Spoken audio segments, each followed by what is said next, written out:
Shalom. First and foremost, I want to give all praise and glory to Yahweh, Bashem Yahushai, Bashem Makakwadash. Double lines to the elders of GMS rule well. Peace, salutations to like Akim on the four corners, percent truth, sincerity. Peace be unto you and Shalom.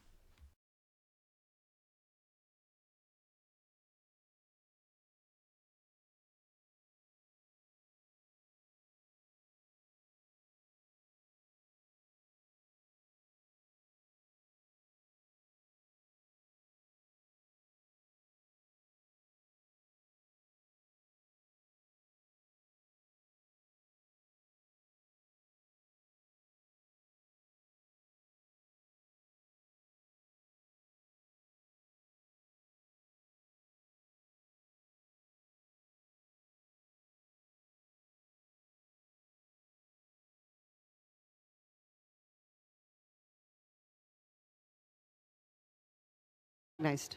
Madam Speaker, I rise today to oppose H.R. 7688, Washington Democrats' Socialist Energy Price Fixing Act.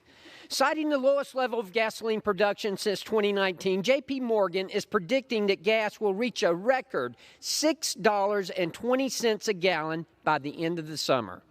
We are already seeing the highest sticker price for gasoline ever, and we haven't even scratched the surface of what this administration is capable of. Pain at the pump isn't a cause of the Biden administration's policies, it's the intended effect. They've admitted it themselves. The higher gas prices climb, the more affordable electric vehicles and their Green New Deal policies become. Rather than incentivizing innovation and helping America unleash its energy potential, this administration is stripping away the working class's purchasing power to strong arm their rush to green agenda. If you've seen President Biden's approval ratings, you know that plan is backfiring, which is why House Democrats are anxiously attempting to deflect blame onto oil companies, casting them as price makers instead of what they really are, price takers. This is not the first time government price controls on oil and gas have been tried. It was the 1970s, and it led to decreased production, massive shortages and rationing, and mile-long lines at the gas pumps. Washington Democrats want tomorrow's gas stations to resemble today's empty baby formula shelves. Socialism is not the answer. It is the enemy. Look no further than Venezuela and Russia for proof. The We gentleman's must flip time the has switch. expired.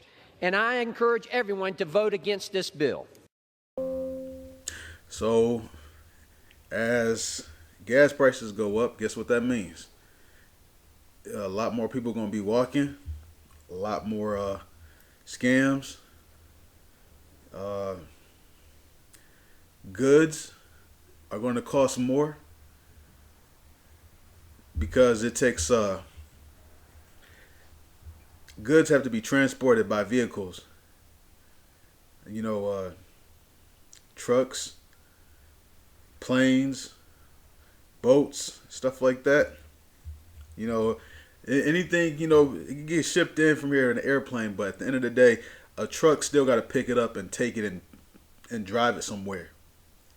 So, guess what that means? It's going to cost more for that truck to fuel up. So to compensate for it, it's going to have to charge more for the goods. So we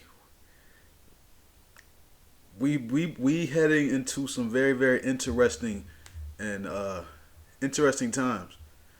Talks about the time of Jacob's trouble, and we heading more and more into that. You know, there's already, you know, talk about food shortages. You've seen all of these. If you hip to us news, you've seen all these food plants mysteriously catching fire and being destroyed and burned and stuff like that. That's not a coincidence. You know, this devil is coming down, you know, with great wrath.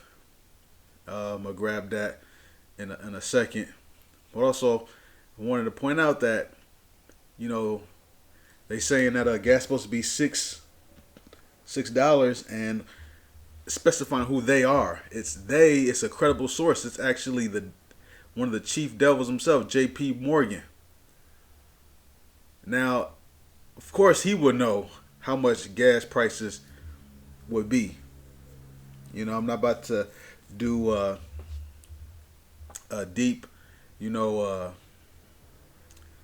a deep uh, insight, breakdown of J.P. Morgan, who he was, and how they basically, what family he comes from, and how they got control of the oil markets and stuff like that, and got a monopoly on them. I'm not gonna, maybe I'll say that for another time, but that's very interesting and very telling. If elite is saying that, it's not like National Enquirer is saying that, or Vice News or something like that. This is Revelation, and this devil coming down slowly, but he's coming down, at the same time fast. You know, this is Revelations 12 and verse.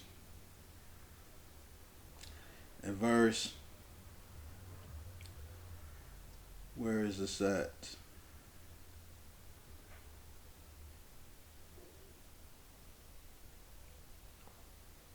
Revelations chapter 12 and verse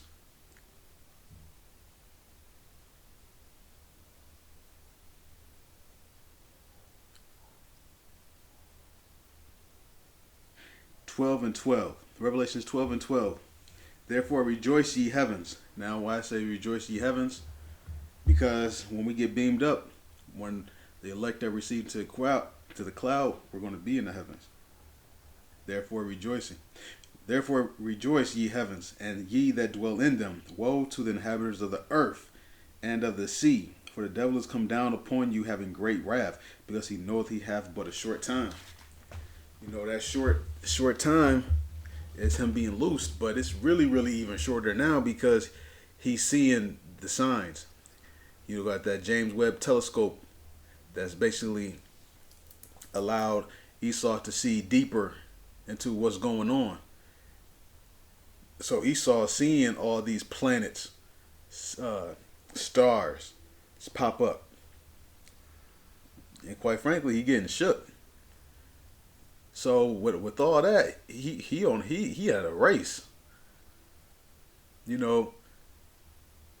Trying to get rid of rid of us, upset the Bible prophecy, and then on top of that, he got to perfect the very, very last of his prophecy, the RFID microchip.